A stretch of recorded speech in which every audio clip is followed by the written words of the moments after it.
Pour l'exercice 7, alors vous avez une conduite cylindrique toujours, de longueur L, de conductivité thermique K1, de diamètre intérieur DI, donc le rayon intérieur c'est RI, l'épaisseur de votre conduite elle est de E1, et la température intérieure est constante et uniforme TI, donc c'est la température de la paroi intérieure. Cette conduite est isolée par une couche d'isolant d'épaisseur E2. Donc la conduite, elle est isolée. Donc vous avez une deuxième couche, une première couche d'isolant d'épaisseur E2. Et vous avez la conductivité thermique de l'isolant, elle est de K2. La surface externe de la couche d'isolant, elle est portée à la température TE. Donc vous avez la surface de la paroi extérieure, elle est égale à TE. On vous demande de trouver l'épaisseur d'isolant à mettre autour de la conduite pour atteindre des pertes thermiques de 2791. Donc cette fois-ci, vous avez le flux thermique, mais on vous demande le E2. On n'a pas le E2, on n'a pas l'épaisseur de E2 pour aboutir à une telle valeur de flux. Donc ce qu'on va faire, premièrement, bien sûr, faire le dessin. Deuxièmement, écrire l'expression du flux thermique, puis tirer le E2, sachant que le flux, vous l'avez. Donc, si on schématise l'exercice, donc vous avez une conduite cylindrique de conductivité Ka, et cette conduite-là, elle est isolée par une couche d'isolant d'épaisseur E2 et de conductivité thermique K2. Vous avez la température de la paroi interne et vous avez la température de la paroi externe. Donc voici mon schéma. Donc là, on vous demande d'écrire l'expression du flux. Donc l'expression du flux, ici, c'est le delta T, c'est lequel? Vous avez de toute façon un seul delta T, vous avez TI, TE, donc c'est TI moins TE. Et entre TI et TE, vous avez combien de résistances thermiques? Donc vous avez 2 résistances thermiques. D'accord? Puisqu'on vous a donné les températures aux parois. On ne vous a pas donné les températures des fluides. Donc, entre TI et TE, regardez, j'ai une première résistance, donc celle de la conduction de votre conduite. Puis, vous avez une deuxième résistance, celle de l'isolant. Donc, vous avez 2 résistances à la conduction. Donc, dans les deux, vous avez des conductions. Très bien, donc si on écrit l'expression, donc on doit d'abord écrire l'expression du flux pour pouvoir calculer, tirer l'épaisseur de E2 pour des pertes thermiques de 2791 watts. Donc l'expression du flux, donc on avait dit qu'on avait 2 résistances, donc TI moins TE. Donc la première résistance, donc Ln du rayon extérieur sur le rayon intérieur sur 2pi K1L plus Ln du rayon extérieur sur le rayon intérieur. Donc c'est 2pi K2L. Très bien. Donc là, je détermine les différents rayons. Alors, je commence par mon premier matériau. Donc, le rayon extérieur ici, c'est tout ça. Tout ça, donc c'est RI plus E1 sur RI. Donc, RI plus E1 sur RI. Donc, RI plus E1 sur RI. Deuxième résistance, c'est tout ça.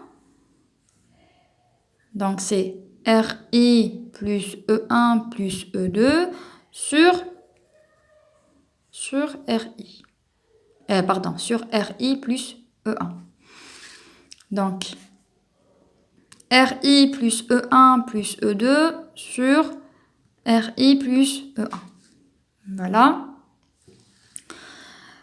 Donc là, on va tirer le E2. Le E2, vous l'avez où? Vous l'avez dans ce terme-là. Donc le E2, il est là. Il faut chercher l'expression d'abord de E2. Donc on va chercher l'expression de E2 avant de faire l'application numérique. Donc pour tirer le E2, bon, qu'est-ce qu'on peut faire? Alors ce qu'on pourrait faire, donc le Q il est là. Donc, je vais faire sortir...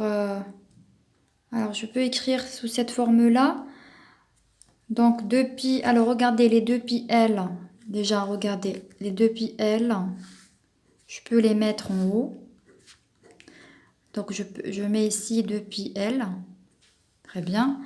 Alors, j'essaie de tirer ça. Alors, 2πl fois ti moins te sur q. Donc, je vais essayer de laisser juste les termes ici. Alors, ici, ça va être ln de ri plus e1 sur ri sur k1 plus ln de ri plus e1 plus e2 sur ri plus e1. Donc là, il est là le e2 sur k2. Donc là, le terme qui m'intéresse, c'est celui-là. Donc si je tire ce terme-là, ben, je vais avoir ln de ri plus e1 plus e2 sur ri plus e1, alors sur k2, égale, égale 2πl fois ti moins te sur q moins ln de ri plus e1 sur ri sur k1. Voilà. Alors regardez, le k2, je le mets dans l'autre côté, je le ramène dans l'autre côté. Donc là, je vais avoir k2, et là aussi, je vais avoir k2. Donc k2 fois tout ça, k2 fois tout ça. Donc là, je me suis débarrassée du k2. Maintenant, pour enlever le ln, je fais quoi? Je fais rentrer l'exponentielle. D'accord? Donc j'enlève le ln et je mets exponentielle ici. Donc ça sera ri plus e1 plus e2 sur ri plus e1 égale exponentielle de tout ça. Donc de ces deux termes-là. Donc regardez, pour ne pas répéter, donc vous les réécrivez ici. Donc exponentielle de ces deux termes-là. D'accord? Vous le réécrivez ici. Très bien. Alors regardez, le ri plus e1, ben, je le mets directement ici. ri plus e1. Donc je l'enlève d'ici. D'accord? J'enlève le ri plus e1 d'ici, je le mets là. D'accord? Après, moi, ce qui m'intéresse, c'est e2. Donc je vais me débarrasser de ri sur e1. Donc c'est moins. Je le ramène de l'autre côté. Pardon. Je le ramène de l'autre côté. Donc ça va être moins ri plus e1. D'accord? Donc voilà, donc j'ai ri plus e1 ici, j'ai ri plus e1 fois ça, d'accord? Donc vous avez ri plus e1 fois l'exponentielle de ces deux termes-là, pardon, moins ri plus e1. Voilà. Bon, je pourrais à la limite faire sortir le ri plus e1 comme facteur commun. Après, vous allez avoir ici moins 1. C'est comme vous voulez. Bon, maintenant, vous pouvez faire l'application numérique de tout ça. Je vais la faire.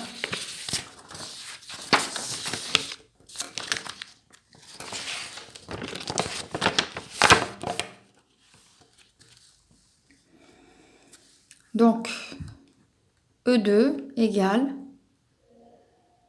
Bon, c'est pas la peine que je fasse une parenthèse. Alors, vous avez c'est RI plus E1. Donc, le RI, c'est... Alors, c'est combien le RI?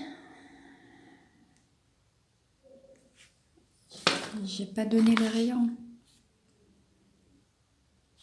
Bon, apparemment, j'ai pas donné... Ah si, le DI. Bon, vous avez le DI, pardon. Vous avez le DI, donc c'est 9 sur 2, donc c'est 4,5. Donc là, ça sera RI, donc c'est 4,5. Alors, c'est en quelle unité? C'est des centimètres et l'épaisseur, elle est en millimètres. Sinon, vous convertissez le tout en mètres. Voilà, donc plus 6 fois 10 puissance moins 3. Voilà, fois l'exponentielle des deux termes. Donc, je commence par le premier rapport. Donc, c'est le K2, c'est 0,10 fois 2 fois pi fois 100. Alors, donc 100, c'est 100 mètres, la longueur, 100 mètres. Donc, la température, donc c'est 85 moins 20 sur 2791. Voilà. Moins le deuxième terme, donc vous avez 0,10, donc le K2, fois ln du rayon, alors de RI plus E, donc vous mettez 4,5, 10 puissance moins 2, plus 6, 10 puissance moins 3, cette fois-ci, sur 4,5, 10 puissance moins 2. Sur 1,52 et je ferme le crochet. Moins RI plus E1. Donc 4,5, 10 puissance moins 2 plus 6, 10 puissance moins 3. Donc, voici l'application numérique.